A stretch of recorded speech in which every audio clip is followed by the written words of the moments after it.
apostolado en una parroquia es muy especial porque uno se enfrenta a multitud de circunstancias que no puede prever, porque trata con todo tipo de personas, unas más cercanas a Dios, otras menos, unas más exigentes con sus intereses, otros de otra manera más dóciles, grupos grandes, grupos pequeños. Entonces se expone uno a tener muchos líos, muchos problemas. Entonces, a veces mirando hacia atrás, pienso que ni con toda la astucia del mundo hubiera podido yo librarme o salir de una situación X sin una mano muy especial maternal que es la Virgen María. Eso lo he notado muchas veces. Pero padre, está hablando de circunstancias difíciles que, por ejemplo, pusieron en riesgo su vida en cuanto a los lugares por donde anda, ¿verdad? Que no son carreteras asfaltadas y demás.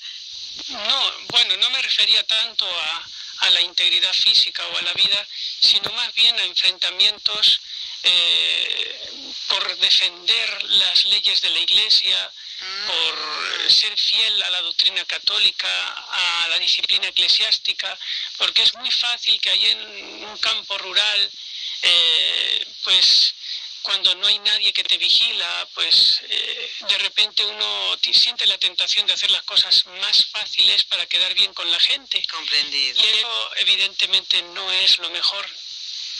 Así es, no es Si lo que uno la quiere Virgen ser fiel a su conciencia. Exacto, pues, exacto. Muy bien, se entiende perfectamente. Y qué bonito, ¿no? ¿Cómo no va a estar María Santísima, la madre del sumo y eterno sacerdote, ayudando a un sacerdote misionero? Padre Dionisio, ¿desde qué año usted es misionero de Lumen Day, aproximadamente? Bueno, estoy en Lumen Day hace 22 años casi. Llevo 16 años sacerdote y llevo 9 años en Perú. Muy bien. Pues ahora, padre, vamos a la siguiente pregunta que tiene que ver no solo con su tarea misionera en lo personal, en lo que es la devoción a María, sino cómo todos debemos vivir la auténtica devoción. Por ejemplo, una ama de casa, un obrero de una fábrica, un estudiante y por supuesto un sacerdote, que es el que nos habla de la devoción a María. Bueno, diciendo cosas a la vez concretas y que sirvan para todo tipo de personas y estados, lo primero es incluir en el ofrecimiento de obras por la mañana, ofrecérselo todo a la Santísima Virgen María, las obras, los méritos, todo, como dice San Luis María Griñón de Montfort, para que de ella vayan a Jesús, todo lo que hagamos durante el día. Y eso se puede hacer con una fórmula fija, incluso que nos dé más devoción hecha por nosotros mismos. Y eso es la misma consagración de San Luis María Griñón de Montfort, pero claro, adaptada un poquito al lenguaje de cada uno. Luego también, conforme se van haciendo las obras durante el día, pues si la memoria y la atención nos lo permite, pues seguir actualizando ese ofrecimiento de obras todas las veces que podamos. Cuando se rece el Ave María, por ejemplo, que se reza muchas veces, sobre todo en el Rosario, procurar hacerlo con atención, esforzarse. También leer algo de la Virgen Santísima con frecuencia y hablar de ella. Claro, los sacerdotes tenemos más ocasión de esto, de hablar de la Virgen, pero también los laicos deberían de estar más formados y más enamorados de la Virgen María para que de lo que está en el corazón salga por la boca. Claro, claro.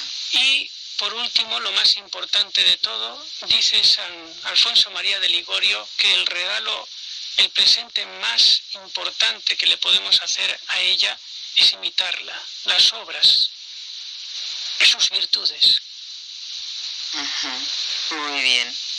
Pues padre, ahora que hablábamos de estas prácticas que puede tener cualquier persona en cualquier estado, realmente yo quiero dar las gracias porque fue un sacerdote director espiritual, quien me invitó a rezar por primera vez, a que lo hiciera de ahí en adelante, ¿verdad?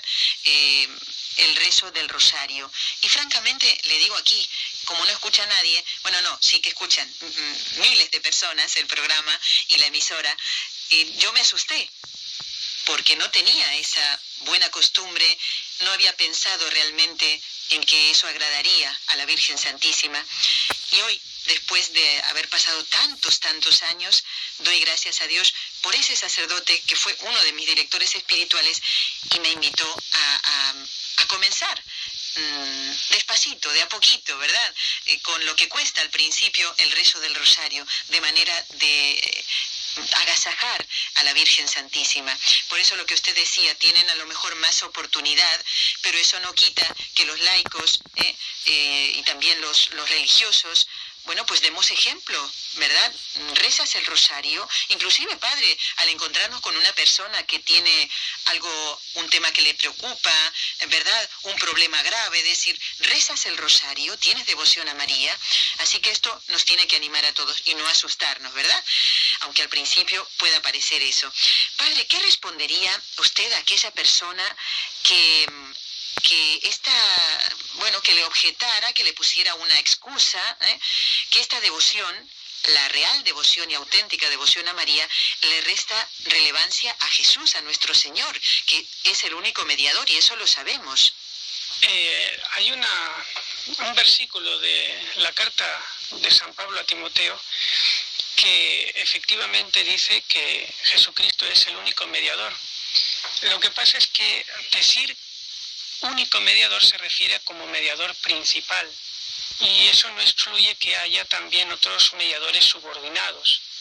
Podríamos hacer una comparación también que cuando dice Jesucristo al joven rico, ¿por qué me llamas bueno? El único bueno es Dios.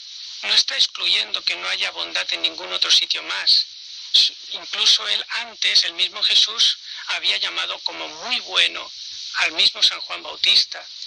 Entonces, San Juan Bautista también es bueno porque participa de la bondad. Y se trata de decir que Dios es el único bueno porque es la única fuente última de toda la bondad. Lo mismo pasa con ser el mediador. Jesucristo es la fuente de toda la mediación entre Dios y los hombres, pero no excluye que haya otros mediadores subordinados a él. Por ejemplo, sería decir que Dios no ha sido capaz con toda su omnipotencia de hacer otras criaturas útiles para llevarles a él. Sería en el fondo la blasfemia de llamar a Dios un inútil porque no ha podido hacer ninguna criatura útil salvo su hijo. Claro, eso no lo puede decir nadie. Exacto. Entonces, cuando se dice que es el único mediador, entonces no excluye que haya otros mediadores, como por ejemplo los santos. Y el mismo apóstol San Pablo dice varias veces en sus cartas que tenemos que rezar y encomendarnos unos a otros, pedir a Dios unos por otros, y eso está diciendo que todos podemos ser mediadores. La Virgen María, en la boda de Caná, dijo a su hijo, no tienen vino, y a pesar de que parecía que era una petición inoportuna, todavía no es mi hora, el Señor quiso hacerle caso, y si no hubiera pedido la Virgen Santísima no se hubiera obrado el milagro. Eso nos quiere decir entonces que la Virgen Santísima es una mediadora muy especial porque es su madre. Decía un predicador muy famoso francés, la Virgen María es madre de Dios para alcanzarlo todo y madre de los hombres para concederlo todo. Muy bien, padre, vamos a hacer ahora una pausita muy cortita en el programa y en cristianos. Siempre decimos que aquella devoción que practiquemos nos tiene que llevar a una verdadera conversión. No es que falle la devoción, sino que fallamos nosotros. Entonces, la devoción a María como un pilar para todo cristiano no es una opción, sino como la devoción al Santísimo Sacramento, ¿verdad? Esos pilares que nos ayudan en nuestra vida cristiana para cumplir los mandamientos. Y estamos en comunicación con el padre Dionisio Serrano, misionero de Lumen Dei de tantos años por aquellas tierras benditas del Perú y por tantos lugares, muchas veces peligrosos, con montañas tan altas. Realmente María sin duda no puede dejar de ayudar a su hijo misionero, como en este caso al padre Dionisio. Padre, justamente hablando del trabajo misionero, podemos decir que la Virgen María ayuda a la hora de tratar con las personas. Usted por estos lugares y nosotros, por ejemplo, cuando tenemos que tratar con las personas, se nota la ayuda de la Virgen, cómo ayuda ella. Y usted no sé si ha tenido que hablar el quechua, padre, ha tenido que aprender, predica en quechua. ¿La Virgen le ayuda también a la hora de predicar en otra lengua? Bueno, empezando por lo del quechua, todavía no sé quechua después de 9 años, pero sí que estoy estudiando lo poquito que tengo de tiempo con bastante frecuencia, aunque sean 5 minutos al día, 10 minutos al día, aprendiendo algunas frases de memoria, lo que considero que es más importante. Claro. Entonces, cuando a veces me aprendo unas cuantas seguidas, pues suelto el chorro de frases y parece que estoy predicando, pero en realidad no merece ese nombre. Entonces, lo que pasa es que como la Virgen María es dueña del Espíritu Santo, es su esposa, entonces ella supera todos los idiomas y cuando ve un corazón abierto, sencillo, pues entra y suple la deficiencia del misionero. Claro. Es un milagro realmente lo que yo estoy presenciando allá, que haya personas que no saben castellano, que no han tenido ni mucho menos las posibilidades de instruirse que tenemos nosotros, y en cambio saben acercarse a Dios con sencillez y sabiendo lo mínimo necesario, reciben los sacramentos con mucha devoción. Incluso abuelitas y abuelitos que realmente son los que a mí me dan más satisfacción el atenderlos porque los veo como en su humildad más cerca de Cristo. Ahí es donde yo veo claramente la obra de la Virgen Santísima, en que cuando fallan los medios humanos, los instrumentos, entonces ella se hace presente y hace maravillas en las almas. Claro, no hay duda, no hay duda. Lo mismo que una madre de la tierra, padre, cómo ayuda a que dos hermanos se entiendan, cómo no lo va a hacer la Virgen Santísima con un misionero que quiere llevar a esa alma a Dios y esa alma sencilla, como dice usted, realmente eso es digno de destacar. Precioso, nos gusta que nos cuente estas experiencias personales, porque generalmente estamos acostumbrados a contactar con sacerdotes que trabajan en las grandes ciudades, por ejemplo, así que queríamos aprovechar también para hablar con usted como misionero. Vamos a ver, padre, ¿cuáles son los frutos que debe producir en las almas la devoción a María? Tiene que ver esto con lo que decíamos hace un ratito. Se tiene que notar que somos devotos de María, ¿verdad? Si no, pues ahí hay algo que no está bien. Pero vamos a hablar directamente, aunque después le vamos a pedir, porque tenemos tiempo, la distinción entre la verdadera devoción y las falsas. Pero ahora, ¿cuáles son los frutos que debe producir en nuestra alma la devoción a la Virgen? Bueno, empezando por decir todos los frutos, todos, pero primero la humildad, porque si no hay humildad no llegan las demás virtudes. Y la Virgen Santísima realmente es maestra de humildad. Por ejemplo, donde yo veo mucho la humildad de la Virgen es en la Anunciación, cuando el ángel se le aparece y ella se sorprende ante esta salutación angélica que le dice bendita entre todas las mujeres, llena de gracia, y ella se turba santamente de alguna manera. ¿Por qué? Porque siente como que Dios se está fijando en ella y le resulta como una sorpresa que nunca hubiera pensado, y se cae en el abismo de su nada. Dios se está fijando en mí, que yo soy nada, como pensase que es la última en la que se tenía que haber fijado de toda la creación. Y precisamente eso es una humildad grandísima, porque ser humilde en medio de los desprecios es relativamente fácil, pero ser humilde en la cumbre de los honores, eso es algo extraordinario. Por eso, el primer fruto de la devoción a la Virgen Santísima es que nos hagamos humildes como ella, para que ya todo el resto lo haga Dios sin ninguna dificultad. Padre, entonces vamos ahora a la pregunta acerca de la verdadera devoción. ¿Cómo distinguiría usted la verdadera devoción de las falsas devociones a la Virgen? Bueno, sin duda se distinga por los frutos, por la práctica. Donde está la Santísima Virgen, pues tiene que haber virtud. Sobre todo, como dije antes, la humildad, la docilidad. Si no, entonces no está la Virgen, porque la Virgen es virgen pero no es estéril. Entonces, por más que menee uno los labios y rece mucho, si después se nota que es una persona que ante las indicaciones de la Iglesia o de un sacerdote permanece fija en unas ideas extrañas, raras, muy segura de sí misma, entonces eso es muy mala señal. Como digo, aunque menee mucho los labios, no está ahí una verdadera devoción. Devoción significa la prontitud para obrar lo que la Virgen Santísima quiere, querer ser como ella, imitarla, eso es lo más importante. Si no, entonces no hay devoción. Por eso me permito un poquito tratar de un tema muy concreto que tal vez a alguna persona o muchas no les parezca como pienso yo, pero es algo discutible. Pero para que se entienda mejor, ¿qué pensaríamos o cuál sería nuestra reacción primera si viéramos un hombre con una camiseta que lleva en la espalda bien grande "Yo amo a Jesucristo"? Y resulta que ese hombre, llevando esa camiseta de "Yo amo a Jesucristo", está justo en una discoteca emborrachándose y haciendo otras cosas más que no se pueden decir. ¿Cuál sería la reacción que nosotros teníamos?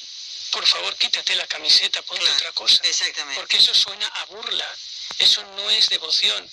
Entonces, por ejemplo, el caso que me invento ahora de llegar a un colegio de repente, en un salón, y poner a todo el que se presenta por delante el escapulario de la Virgen María del Monte Carmelo, sin discernir si realmente quieren cumplir los mandamientos o no, a mí me parece, y eso realmente me duele, porque luego, ¿cómo van a llevar esa vida esas personas que primero no se les ha hecho un compromiso serio, ¿no?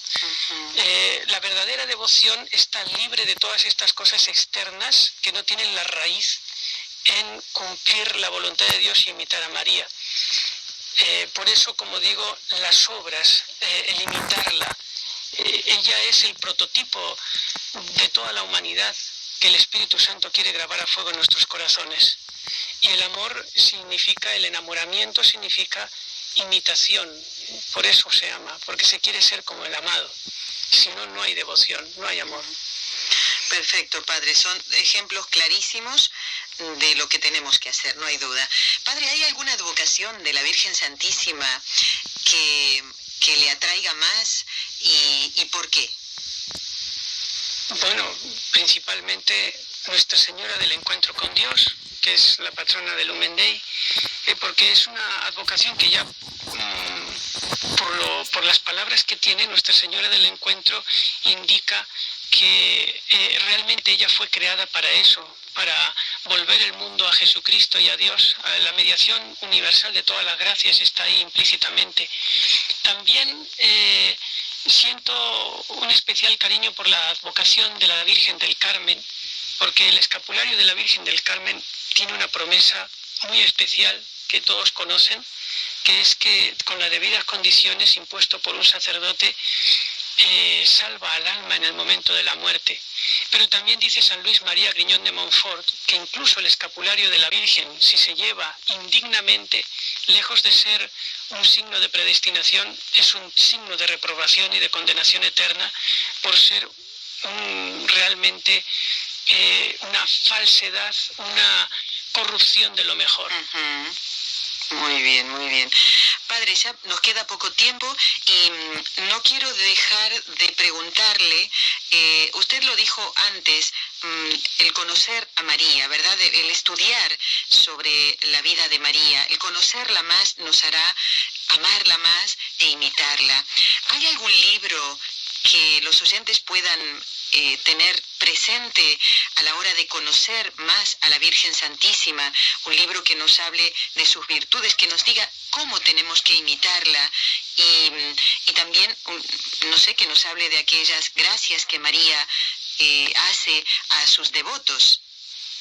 Bueno, el primero que me vino a la mente es la verdadera devoción de San Luis María Griñón de Montfort, y el otro, que está en competición con este, y unos dicen que es el mejor y otros el mejor, es Las Glorias de María. O sea, pero esos dos libros son realmente los que los críticos así más tradicionales dicen, unos poniéndose de un lado, otro por otro, pero poniendo los dos a la misma altura, los mejores que se han escrito jamás de la devoción a la Virgen.